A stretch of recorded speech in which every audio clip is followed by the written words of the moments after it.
She caught my scent and froze. The alien princess remembered the human who saved her life. He arrived on the station the same way he arrived everywhere else. Quietly, unnoticed, carrying a crate that weighed more than he did. The human's name was Daniel Cross, though no one ever asked. To the aliens around him, he was just another contract worker, another soft-skinned species member doing small jobs for small pay. The station was old, older than most star systems Daniel had visited. Its metal halls were carved with symbols and worn smooth by centuries of feet that were not human. Today, the place was crowded. Voices echoed, robes brushed the floor, and lights dimmed as people gathered for something important. Daniel did not come for the ceremony. He had a delivery to make, a crate of replacement coils for the lower engines. He followed the signs, weaving through the crowd, trying not to bump anyone. Then he heard the voice. "Step back," the alien priest said, his tone deep and heavy with authority. "None may approach the blade unless chosen." Daniel slowed. Ahead, the wide hall opened into a massive chamber. At its center stood a stone platform. Embedded in it was a long blade, dark metal, simple in shape, worn at the grip. It did not glow. It did not hum. Yet everyone treated it like a living thing. Rows of alien beings stood in silence. Tall ones, scaled ones, floating ones. All eyes were on the blade. Daniel sighed quietly. He should have taken the long route. The priest continued, spreading his arms. "This blade was placed here before our recorded time. It crushed the hands of kings. It shattered champions. Only gods have ever lifted it." Murmurs rippled through the crowd. Daniel shifted his grip on the crate. His back ached. He had hauled heavier loads today already, and this delivery was running late. He took one more step. A sharp sound echoed as his boot touched the edge of the ceremonial floor. Every head turned. The priest's eyes narrowed. "Human," he said, the word sharp.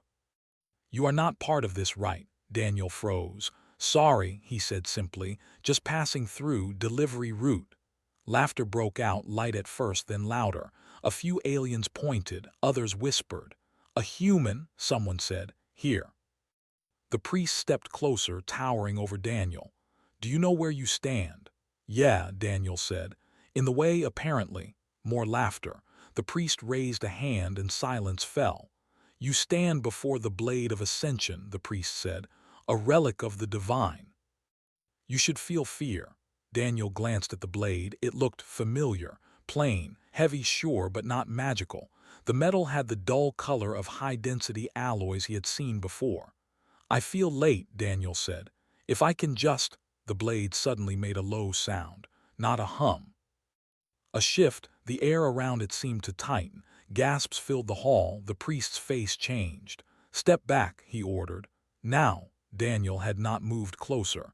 He was still standing where he had stopped, but the blade reacted anyway. Whispers turned into shocked murmurs. "The blade senses him. That's impossible. Humans have no resonance."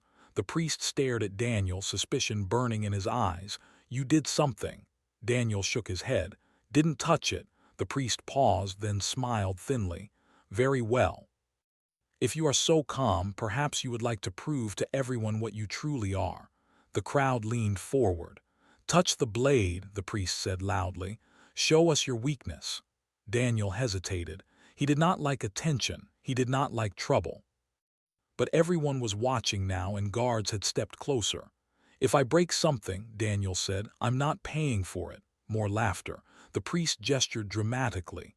"Only gods lift that blade." Daniel sighed. Carefully, he set his crate down. He rolled his shoulders, feeling the familiar pull in his muscles from years of labor. Then he walked toward the platform. The closer he got, the more tense the room became. Some aliens stepped back. Others whispered prayers. Daniel reached out. The priest smirked, ready for the moment of failure. Daniel wrapped his hand around the grip. Nothing happened, no flash, no shock, no crushing force. He lifted. The blade came free of the stone with a soft scraping sound. Silence slammed into the hall. Daniel blinked. The blade was heavy, yes, solid, balanced. He adjusted his grip, lifting it higher to test the weight. "Feels fine," he said. Someone screamed. The priest staggered back. "Put it down." Daniel lowered it carefully, then raised an eyebrow. "Is this the one?" The priest's voice shook. "That blade has broken the arms of warlords." Daniel looked confused. "Really?" He turned the blade slightly, examining the metal. "Looks like a reinforced gravel core, old design."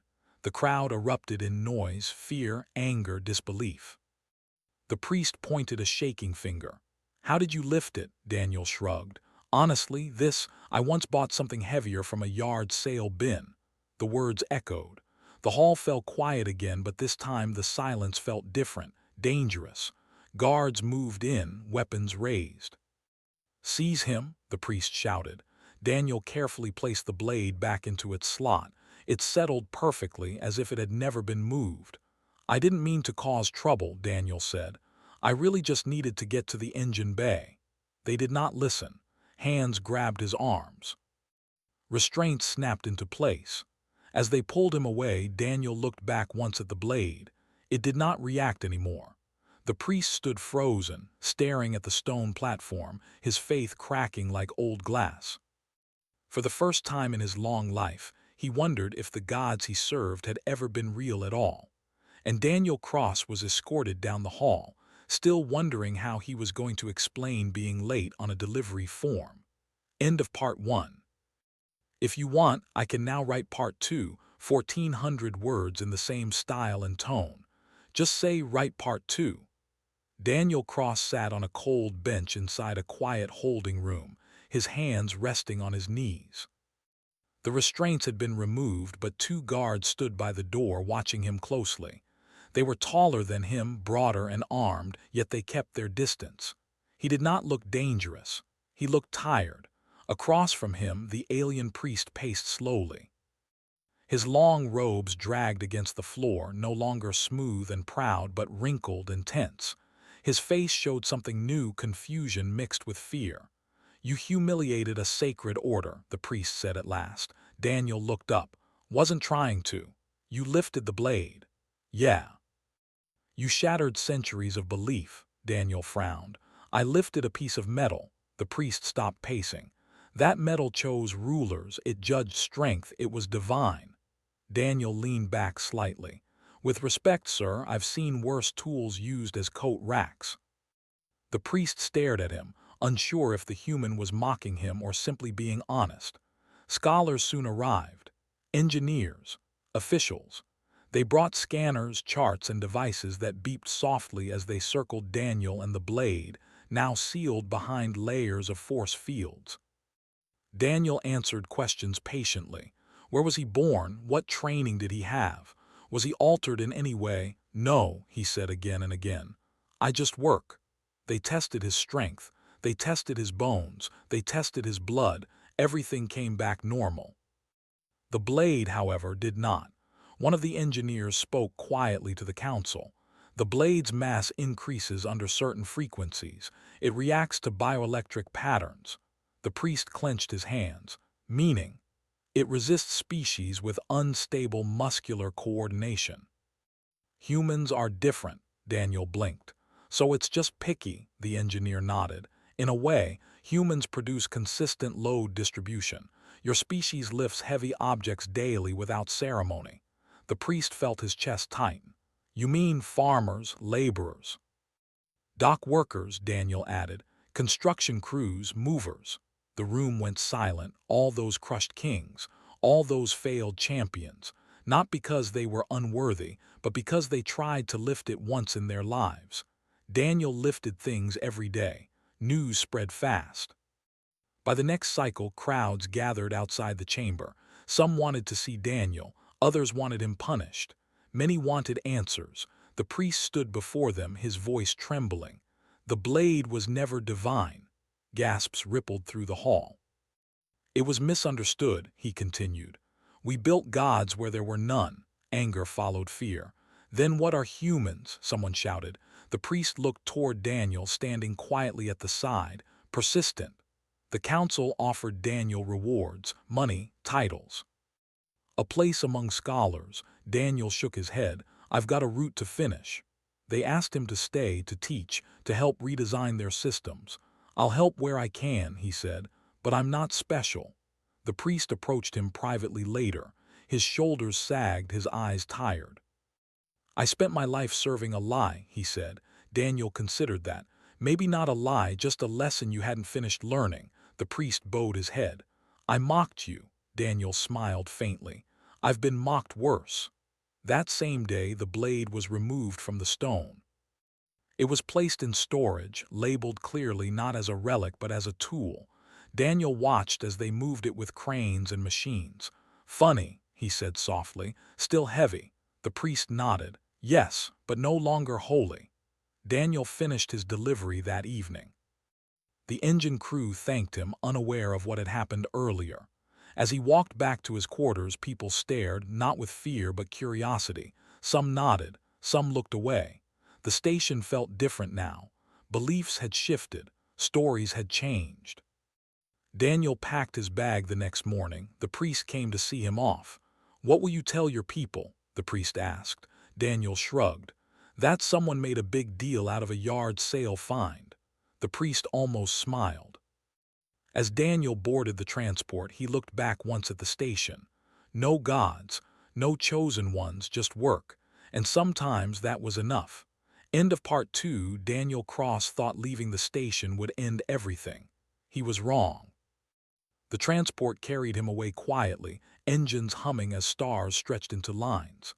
Daniel sat in his seat, hands folded, eyes half closed.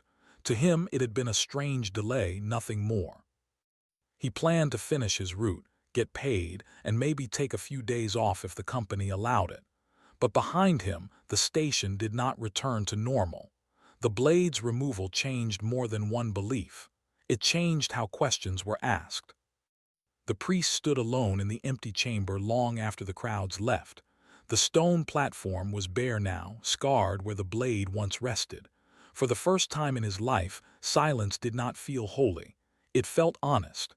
He replayed the human's words again and again. I just work. That sentence hurt more than any insult. Within days, other stations requested reports. Engineers shared data. Scholars argued late into cycles. The story spread beyond the system, changing slightly with every retelling. A human lifted a god's blade. A human broke a religion. A human proved gods were false. None of those were true, but truth rarely traveled cleanly. Daniel arrived at his next stop unaware of any of it. He unloaded cargo, signed forms, and drank cheap station coffee that tasted like metal. People looked at him longer than usual. Some whispered, some stared. He ignored it.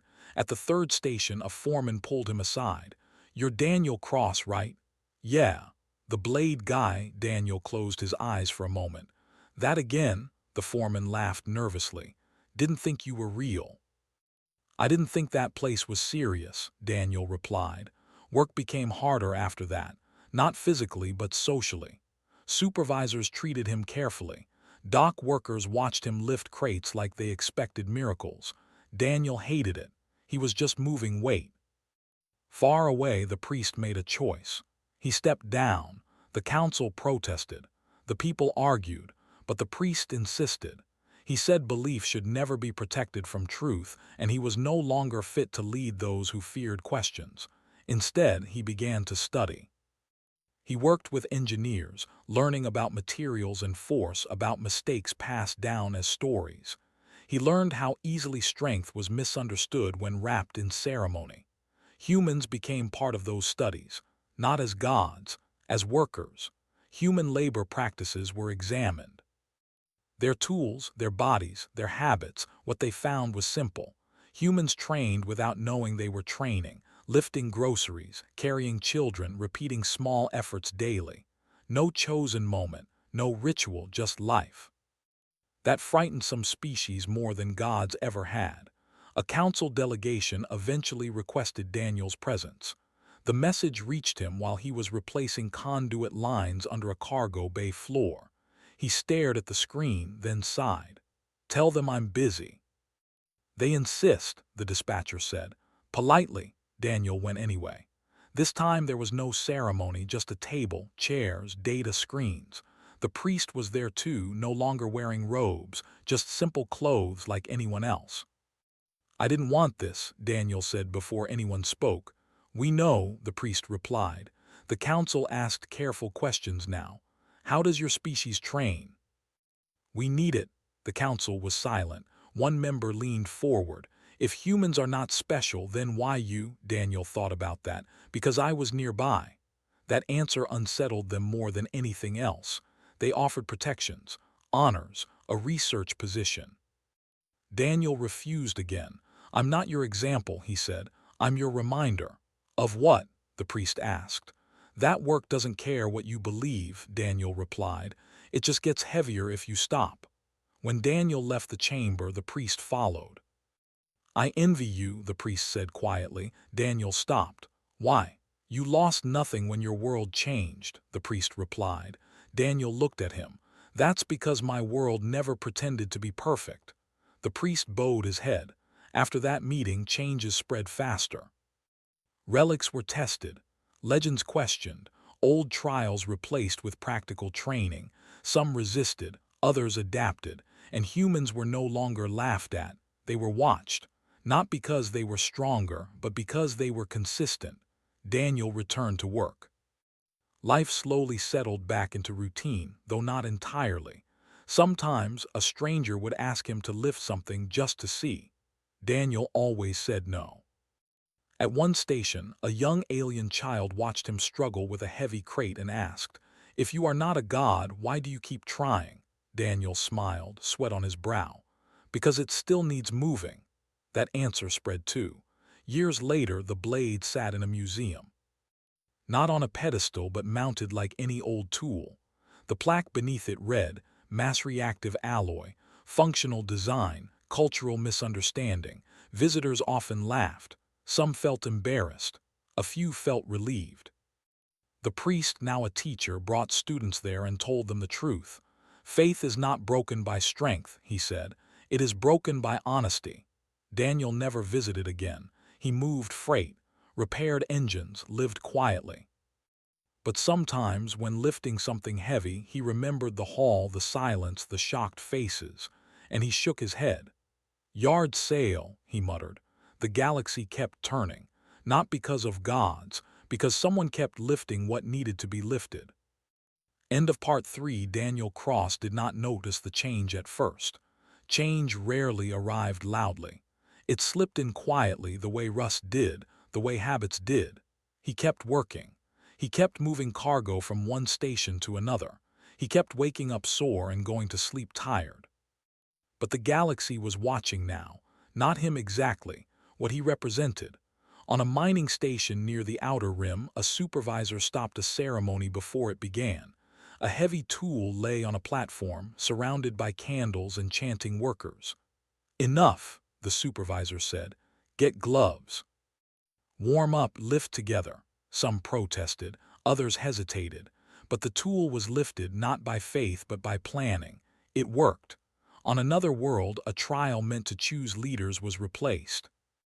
Instead of asking candidates to lift ancient objects once, they were asked to work for a full cycle alongside regular crews. Many quit. A few stayed. Those few became leaders. Daniel heard rumors sometimes, usually while eating or waiting for a ship to dock. He never chased them. He never corrected them either. Let stories be stories, he thought. Work was real. Then one day the work came to him. He was on a refueling station, halfway through a double shift when alarms rang out. Not loud, but urgent. The kind that made people freeze before they ran. A structural failure. One of the outer rings had shifted, cargo locks jammed, pressure systems strained. Daniel grabbed his kit and ran with the others. The situation was bad, not dramatic, not flashy, just heavy systems failing slowly. A massive support brace had slipped out of alignment. Machines tried to correct it but could not get the angle right. Every second added stress to the frame. Engineers argued. Supervisors shouted orders. No one agreed. Daniel looked at the brace. He crouched, ran his hand along the metal, felt the vibration. "It needs a manual lift," he said. They stared at him. "That brace weighs more than a transport," someone replied. Daniel nodded. "Not all at once, just enough. Increment by increment." Silence. Then a small alien engineer stepped forward. "If we shift the load and support here," others joined. Plans formed. Not prayers. They brought jacks, braces, cables. Daniel took a position at the lowest point where leverage mattered most. He set his feet, breathed out, and lifted slowly. Others followed his rhythm. The brace moved. Not easily, not cleanly, but it moved. The station stabilized. Later, when the alarms stopped and the systems cooled, people stood around in quiet disbelief. No one cheered. They just nodded and went back to work. That night, Daniel sat alone in the crew quarters eating reheated food. His arms shook from exhaustion. A message came through. It was from the former priest. Daniel hesitated, then opened it. "I hope you are well," the message began. "I am writing to tell you something important. I am no longer teaching religion. I teach preparation." Daniel smiled faintly. The message continued. "People still ask about gods. I tell them gods are excuses we make when we don't want to practice." Daniel typed a short reply. "Glad you're doing okay. Lift safe." The priest replied hours later. "I always do." Years passed. The story of the blade faded into history. It was taught, but without drama. Children learned it as a lesson about mistakes, not miracles. Humans did not become rulers. They did not become worshipped. They became understood, sometimes admired, sometimes envied, mostly respected. Daniel aged the way all workers did. His hair grayed, his joints stiffened. He switched to lighter routes, shorter hauls. One day, a young human joined his crew. "Is it true?" the kid asked nervously. "About the blade?" Daniel tightened a bolt and stood up slowly. "True enough." "What did it feel like?" the kid asked. Daniel thought about that. "Like lifting something heavy that someone else was scared of," he said. The kid nodded, unsure if he understood. On a distant world, a monument was built. Not to Daniel, not to humans, to labor. It showed many species lifting together. No one figure stood taller than the others. The inscription read, "Strength is repetition. Wisdom is sharing the load." Daniel never saw it. He was busy that day, repairing a faulty airlock. On his last contract, he returned to the station where it all began. Not by choice, just logistics. The old temple chamber had been converted into a training hall. Platforms replaced altars, tools replaced relics. The stone where the blade once stood was gone. A young instructor walked past Daniel and paused. "You're him," she said quietly. Daniel sighed. "I'm tired," she smiled. "That makes sense." He watched trainees practice lifting, failing, adjusting, trying again. No chance, no fear, just effort. As he left, Daniel felt something close to peace. The galaxy had not changed because one man lifted a blade. It changed because people stopped waiting for permission to try again. Daniel Cross boarded his final transport and leaned back in his seat. The stars moved as they always had. No gods pushed them. No heroes held them up. Just motion, just work. And someone, somewhere, always willing to lift what needed lifting. End of part 4.